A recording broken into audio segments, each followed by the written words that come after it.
काय शेतकऱ्याला म्हणायची ही वेळ आली मित्रांनो का बुवा शेतकऱ्याला कर्जमाफी नका देऊ, तर शेतकऱ्याला स्वामीनाथन आयोग लागू करा, आहे का नाही, ही म्हणायची वेळ आली. कारण 3-3 वेळेस कर्जमाफी देऊन तरी बी शेतकरी कर्जबाजारी होतोय, शेतकऱ्याची आत्महत्या रोखल्या जाईना. मग तुम्ही याचा विचार सरकारनं करायला काय अडचण काय? म्हणजे याचा मेन प्रश्न काय मित्रांनो येतं की बुवा तुमच्या मालाला जोपर्यंत योग्य दर मिळत नाही तोपर्यंत शेतकरी हा कर्जबाजारीच होत राहणार आहे. आणि जर स्वामीनाथन आयोग लागू झालं मित्रांनो तर आपल्याला कर्ज माफीची गरजसुद्धा नाही.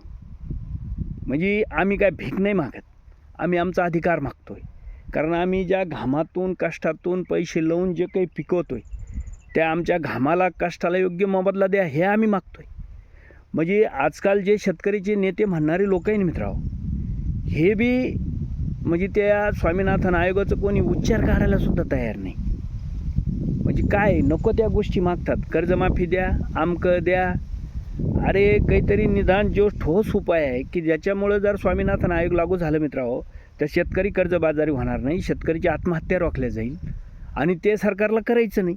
त्याच्यामुळं सरकार बी हे असे आपल्याला लालूच दाखवून त्या मुद्द्यापासून भटकीत आहे. म्हणजे आज काय झालं आहे की बुवा तुम्ही विचार करा ना, 3 वेळेस जर कर्जमाफी होऊन सुद्धा शेतकरी कर्जबाजारी होतो, म्हणजे याला ठोस उपाय काय आहे? तर याचा ठोसच उपाय हे आहे मित्रांनो की जोपर्यंत तुम्ही स्वामीनाथन आयोग लागू करीत नाही तोपर्यंत कर्जबाजारी हा शेतकरी होतच राहणार आहे आणि ते थकीतच राहणार आहे. बघ एवढं सुद्धा सरकारला समजा ना का, पण त्यांना समजतं मित्रांनो, पण ते करायचं नाही आहे.